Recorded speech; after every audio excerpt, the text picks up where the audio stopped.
The first thing you notice is the air. Thin, cold, wet. You have climbed above much of the forest, but you have not yet reached permanent snow. And here, between those worlds, Colombia becomes something strange. Paramo. At first glance, it can look empty.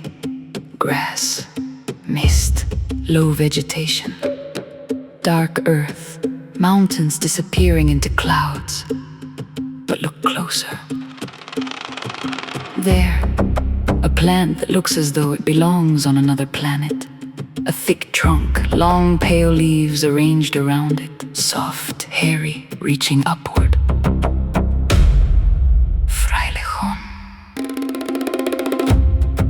Some grow slowly, year after year, standing in the cold while clouds move through them. And they are part of something remarkable happening here. Water.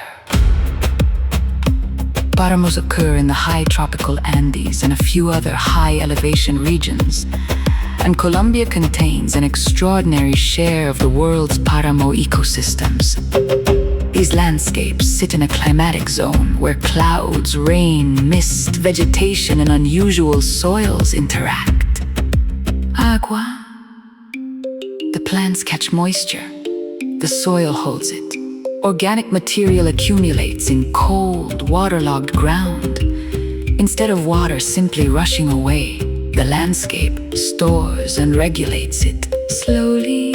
Quietly, without pipes, without pumps, without concrete reservoirs. Hold the cloud, hold the rain, give it slowly to the mountain again.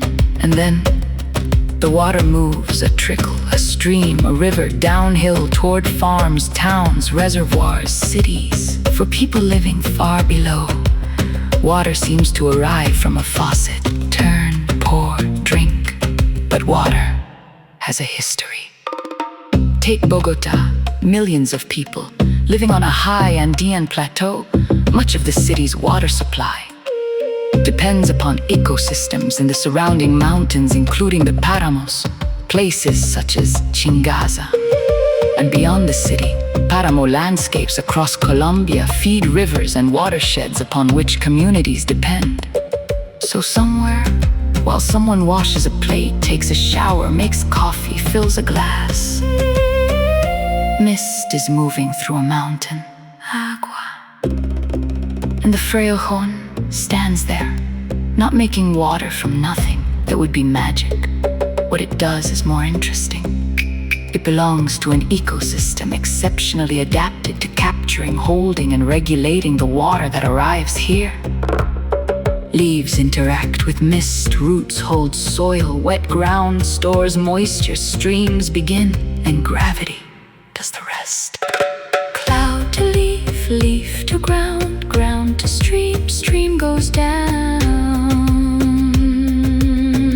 But these landscapes are fragile. Agriculture has pushed into some Paramo areas, livestock, burning, roads, mining pressures, and now climate change. Temperature matters enormously when an ecosystem exists because of altitude. If climatic zones move uphill, eventually there is less mountain above them. A Paramo cannot simply keep climbing forever. And there is another problem. Something can be vitally important and still be almost invisible.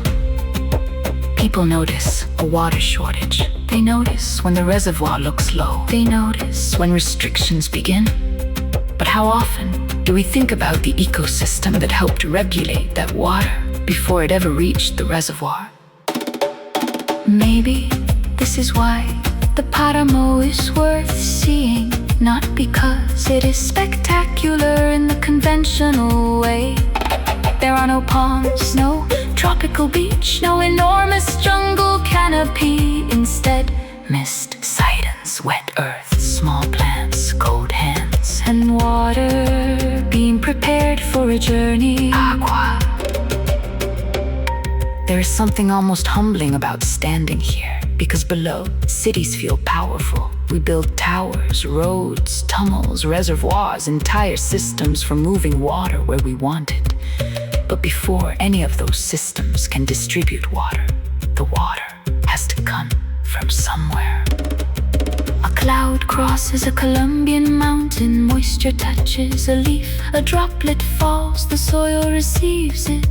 Time passes, gravity pulls, the water moves down past rock, through streams, into rivers, toward reservoirs, toward pipes, toward cities, toward someone standing in a kitchen who turns a handle and expects water to appear. Hold the cloud, hold the rain, mountain water, come down again.